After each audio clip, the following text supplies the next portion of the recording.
നമസ്തേ, ഗംഗാമയാണ്. അപ്പോൾ എൻ്റെ അനുഭവങ്ങളിലൂടെയാണ് നമ്മൾ യാത്ര ചെയ്തിരുന്നത്. അപ്പോൾ അങ്ങനെയാണ് ഗംഗ എന്നുള്ള ഒരു ഉത്ഭവം ഉണ്ടായത്.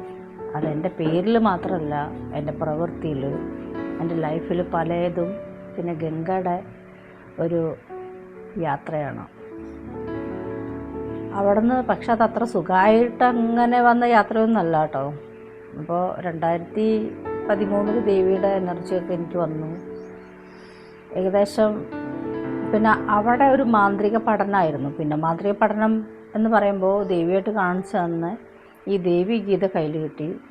ദേവീഗീത കയ്യിൽ കിട്ടിയതിൽ ദേവി പറയണത് ഹിമവാനോട് ദേവി പറയണ ജ്ഞാനോപദേശമാണ് ദേവീഗീത. അതിൽ ശരിക്കും ഈ പ്രാണായാമം അതുപോലെ തന്നെ അതൊക്കെ ചെയ്യാൻ തുടങ്ങിയതിന് ശേഷമാണ് ഇത് കയ്യിൽ കിട്ടിയെങ്കിലും അത് വളരെ ഗുണം ചെയ്തു പ്രാണായാമങ്ങൾ. കാരണം ഞാൻ കുറേ ഗുരുവിനെ തേടി നടന്നു. കുറേ ഈ യോഗ മാഷന്മാർ അവരൊക്കെ തേടി നടന്നു. യോഗ മാഷന്മാർക്കൊന്നും സത്യം പറഞ്ഞു കഴിഞ്ഞിട്ടുണ്ടെങ്കിൽ ഇതിനെക്കുറിച്ച് ഒരു അറിവില്ല. അപ്പോൾ ഒരു തൃശ്ശൂർ ഒരു യോഗ മാഷ് പോയി കണ്ടു, ഞാനും സച്ചിൻ കൂടിയിട്ട് 2018. അദ്ദേഹം പറഞ്ഞൊരു വാക്കുണ്ട്, എല്ലാവരും ഹിമാലയത്തിൽ പോയിട്ട് നേടുന്നത് ഇതാണ്, പക്ഷെ അത് നിങ്ങൾ വളരെ സുഖമായിട്ട് ഇവിടെ നിന്ന് നേടി. അപ്പോൾ അദ്ദേഹത്തിൻ്റെ ഒരു അമ്മ അവൻ ഹിമാലയത്തിൽ കുറേ കാലം ഹിമാലയത്തിൻ്റെ ചോട്ടിലോ ഹിമാലയത്തിലാവുന്നതെന്ന് എനിക്കറിയില്ല. ഹിമാലയത്തിൽ നിന്ന് തന്നെ അവിടെ പറഞ്ഞത് തപസ് ഇരുന്നിട്ട് പോലും അവർക്ക് അവയ്ക്കനിങ് ഉണ്ടായില്ല എന്ന് പറയണം അവർക്ക്. പക്ഷെ അത് നിങ്ങൾക്ക് ഇവിടെ നിന്ന് കിട്ടി, നിങ്ങളെവിടെയും തേടി പോകാതെ തന്നെ ഇവിടെ നിന്ന് കിട്ടി, അതുകൊണ്ട് നിങ്ങളുടെ ഗുരു ഞാനല്ല എന്ന് പറഞ്ഞു. അങ്ങനെ ഏകദേശം നടന്ന ഗുരുക്കന്മാരെല്ലാം കഴിഞ്ഞു. അത് 2018. പക്ഷെ അതിന് മുമ്പേ ഞാൻ കുറേ ജ്യോത്സ്യന്മാരെ കണ്ടെത്തിയത് എന്താണ് എൻ്റെ ശരീരത്തിൽ നടക്കണ മാറ്റം. അപ്പോൾ ജ്യോത്സ്യന്മാർ കവിടെയൊക്കെ വെച്ച് നോക്കി നോക്കുമ്പോൾ അതിൽ ദേവതയുടെ എനർജിയാണ് കാണിക്കുന്നത്. ദേവി ഉണ്ടോ, നിങ്ങളുടെ എനർജിയിൽ ദേവിയാണോ? അപ്പോൾ ദേവി ഉണ്ടെന്ന് കേട്ടാൽ അറിയാലോ ഉടനടി, ഈ ദേവി എന്ന് കേട്ട ഉടനടി നമ്മളെല്ലാം കണ്ടേക്കണം തുള്ളി കൽപ്പന പറയുന്ന ദേവീനെയാണ്. പക്ഷെ എന്നിലുള്ള ദേവത ചൈതന്യം അങ്ങനെ തുള്ളി കൽപ്പന പറയുന്ന ദേവത ആയിരുന്നില്ല.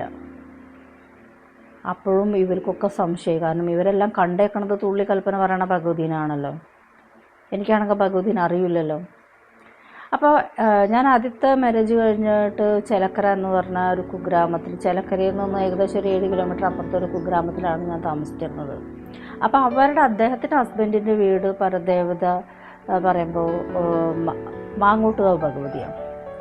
അവിടെയൊക്കെ എനിക്ക് പോയി നിന്നാൽ ഭയങ്കര എനർജി ഫീൽ ചെയ്യുക അന്ന്. അതായത് 2013 കാര്യമല്ല പറയണത് കേട്ടോ. 1990 എൻ്റെ വിവാഹം കഴിയണത്. മോളുടെ വിവാഹമൊക്കെ കഴിയണത് 2012 വിവാഹം കഴിയണത്. അപ്പോൾ അതിന് മുമ്പെയാണ് അവിടെ പോകാൻ തുടങ്ങിയത്, ഈ ദേവിയുടെ ക്ഷേത്രത്തിൽ. അപ്പോൾ ദേവിയുടെ അന്നൊക്കെ നടക്കിലിങ്ങനെ പൈസ വയ്ക്കാം. അപ്പോൾ ഉള്ളർക്ക് വരണാട്ടി മുമ്പ് ഞാൻ ഈ കുടുംബശ്രീയുടെ സെക്രട്ടറിയാണ്. അപ്പോൾ ഞങ്ങളിങ്ങനെ വെറുതെ ഇരിക്കുകയാണ്, എന്തായാലും ഒരു വരുമാനം വേണമല്ലോ എന്ന് വിചാരിച്ചിട്ട് അന്ന് ഈ പാടങ്ങൾ വയലെല്ലാം പാട്ടത്തിനെടുത്തിട്ട് പച്ചക്കറി പണിയുണ്ടായി.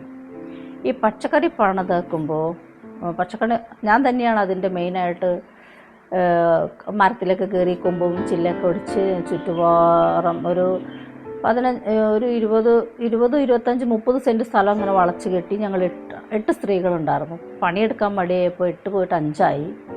അപ്പോൾ കുടുംബശ്രീക്കാരെല്ലാവരും എന്നെ ഭയങ്കര ഇഷ്ടം എല്ലാവർക്കും. പിന്നെ ഞാൻ എപ്പോഴും നല്ല ബോൾഡല്ലേ, അപ്പോൾ എല്ലാ കാര്യത്തിനും ഭയങ്കര ഉത്സാഹമാണ്. അങ്ങനെ ഞാൻ അവിടെ പോയിട്ട് ഈ കാട്ടിലൊക്കെ പോയിട്ട് ഇവരെല്ലാം ഈ തൂപ്പ് കൊണ്ടുവരിക പറയും, അതായത് വേലി കെട്ടാൻ എന്നെ കൊണ്ട് പറ്റുന്ന രീതിയിൽ മരത്തിലൊക്കെ കയറി തൂപ്പെല്ലാം വെട്ടി വേലിയൊക്കെ കെട്ടിയിലൊക്കെയാണ്. അപ്പോൾ ആ നല്ല വെയിലത്ത് ഇതെല്ലാം ചെയ്തു. അപ്പോൾ അതിൽ കുറച്ച് ഫിറഡാൻ്റെ ബാക്കി ഉണ്ടായിരുന്നു. ഫിറഡാൻ ഇത് ഞാൻ എന്തുകൊണ്ട് ചെയ്തു വെച്ചാൽ ഭയങ്കര ശല്യമാണ്. എനിക്കന്നൊന്നും അത്ര അറിവില്ലല്ലോ. ഞാൻ അത് വളരെ എന്താ പറയുക, നമ്മൾ ജീവിതമായിട്ട് കഷ്ടപ്പാടും പ്രാരാബ്ധമായിട്ട് നടക്കുന്ന സമയമാണ്. അപ്പോൾ കുറച്ച് ഫിറഡാൻ കൊണ്ടുവന്നിട്ട് എന്ത് ചെയ്തു, ഈ ഭയങ്കര ശല്യമുള്ള കിളികളുണ്ടായിരുന്നു, പൂത്താങ്കിരി കിളി എന്ന് പറയും അതിന്, ചാണക്കിളി. ഇവറ്റ വന്ന് ഭയങ്കര ശല്യം വീട്ടിൽ.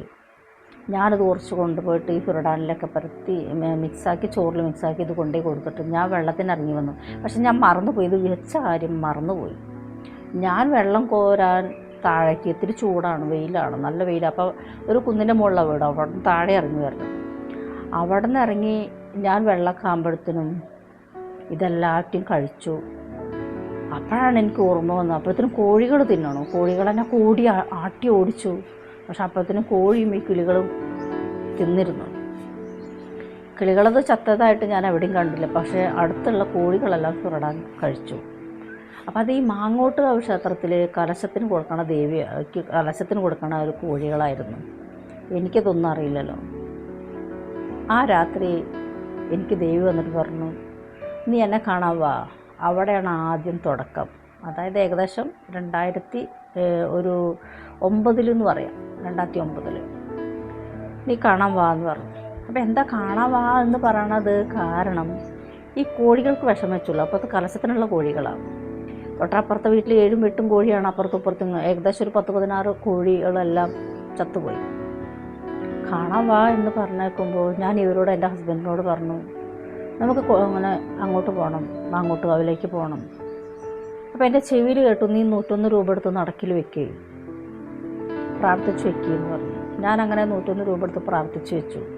എന്താ കാരണമെങ്കിൽ തലയാഴ്ച ഈ കോഴികൾ ചത്തുല്ലോ, അതിൻ്റെ ഉടമസ്ഥർ പോയിട്ട് അവിടെ മാരണം ചെയ്യാമെന്ന് പറയും.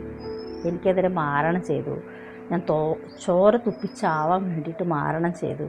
പക്ഷെ ഭഗവതി എനിക്കിതൊന്നും അറിയാതെ ചെയ്തതാണല്ലോ, ഞാൻ ഈ കോഴികളെന്നെ കൊല്ലാൻ വേണ്ടി ചെയ്തതുമല്ല. പക്ഷെ ഭഗവതി സ്വപ്നത്തിൽ വന്നിട്ട് എന്നോട് പറയുകയാണ്, ഇനി അങ്ങോട്ട് പോവാ. അപ്പോൾ അതുവരെ മാങ്ങോട്ടുകാവിലേക്ക് പോയിട്ടില്ല. അങ്ങനെയാണ് ആദ്യം മാങ്ങോട്ടുകാവ് യാത്ര. ബാക്കി എക്സ്പീരിയൻസും സ്പിരിച്വൽ യാത്രയൊക്കെ നമുക്ക് അടുത്ത വീഡിയോയിൽ പറയാം. നന്ദി, നമസ്തേ.